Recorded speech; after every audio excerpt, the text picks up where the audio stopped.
Ito po mga kamusang, iyan po ay mangga na naging bato. Ayan po yung itsura niya.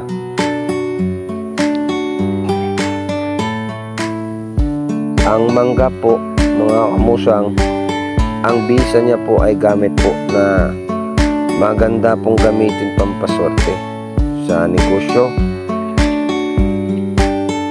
May dala po na panghalina, pang-akit.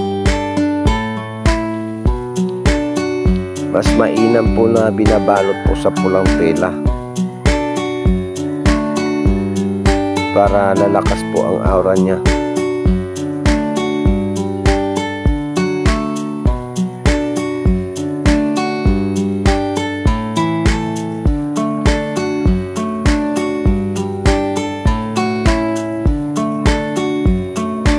Ayan po yung itsura ng mangga na naging bato.